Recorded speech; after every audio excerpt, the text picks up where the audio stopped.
This is for all of you that wake up in the morning feeling terrible and you don't know what to do with the energy. This is what you do. I've got nothing to do and nowhere to go. I'm not quite sure what we're going to talk about today. There's lots of things floating around and they don't seem to be tied up.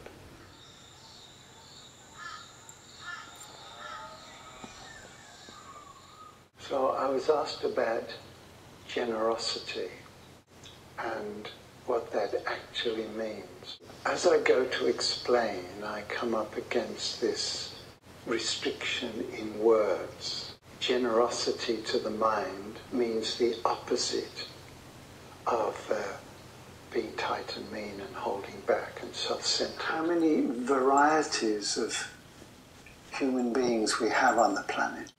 And seemingly, how human beings come into this, whatever we call it, dimension, onto planet Earth, at different levels of consciousness or awakeness.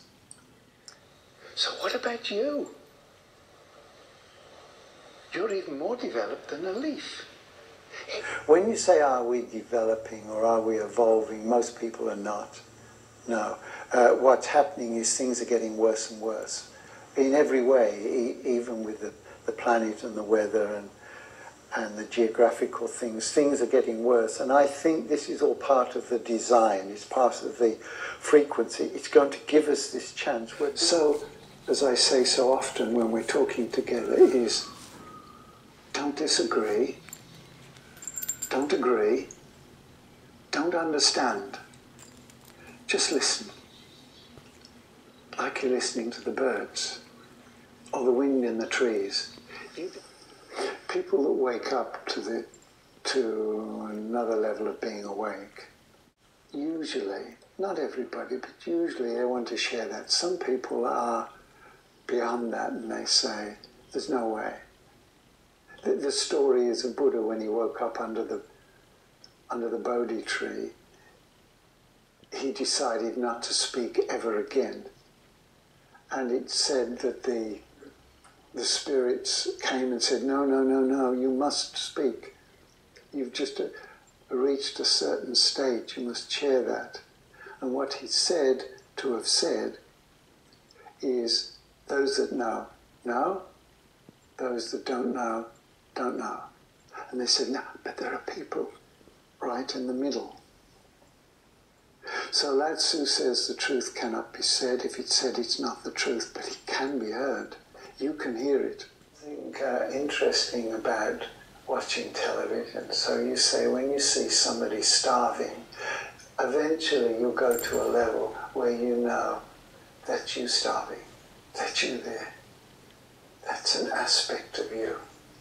And I'm talking to the few of you that will resonate with what I'm saying, because this has already started to resonate in you. It's already started to vibrate. It's waking up. What you came with that remained dormant is starting to wake up. We're in the middle of an adventure, but it is up to you to expect the person who is doing a routine job and is the mother with all the children, trying to keep everything together, and so many single mothers at the moment, all trying, their energy is taken up. It's people like you and I, even if you are a mother with children. It's people, if you're listening, it's up to us. Now, the thing to try and get, that our mental state is contributing to what's happening on the planet. Our little violences, our little resentments, our little negativity and againstness might be small, but it goes out and it accumulates. And it's going to take a lot of energy and a lot of presence to have this to go into another direction.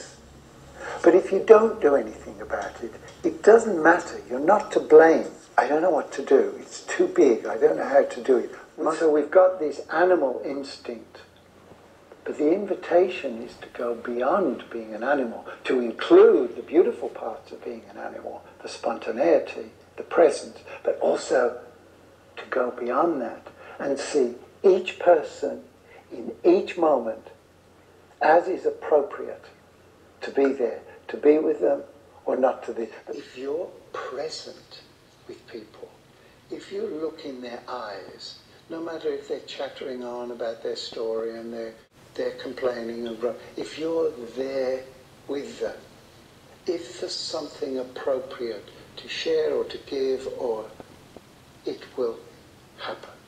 You will start to feel what needs to change in your life. And you won't even have to change it. It will change you. The opportunities are already there. People say, I don't know what to do. It's always there. Our next step is always there. And on this journey, we had to go find our way to a wise person that would answer our question. And you have to go across moats and climb walls and get past dragons and all sorts of things. And eventually, there's the sage. And you ask the question. So my question is, what's next? And his answer is, this is next. This is next. There isn't anything else. This is it. So, if you let it in, what is your next step will come to you. You don't have to go anywhere. It just gets presented. But then the mind says, often it's duality. Do I or don't I? Is this a good thing or a bad thing? The mind can't tell you. It doesn't have the capacity. You have another place in you that does not work in time. There is no time in this place. This place is already living in the future. It's including the past. So when you listen to that place and you say, yes, I need to move, I need to do that, I need to go there. This is from a deeper place in you that already knows the future. It's already working in the future. It's always already in that flow. Now when you reach a certain level, your life will become about other people. It'll be about what can you put back. The more you put in, the more you get. It just works that way. And don't just accept what I say. Find some people who are doing things for other people from the heart, not to get anything. It's just that, in a way, you'll meet them and they say, but I don't have a choice. If I didn't do that, I'd be in agony. I would be stuck with all this energy that keeps saying, do this, do this, do this. The more you put out, the more that comes back. But not about putting out to get back. That doesn't work. It cancels itself out. It's just that you connect with that. And if you connect with a deeper place in yourself, that's what's there. Anything else? Won't someone listen to my tale of woe? Nobody listens if I laugh or cry. Nobody cares if I live or I die. Oh, hey, oh. I'm upset because you're too noisy. Take no thought of tomorrow. Just be here now.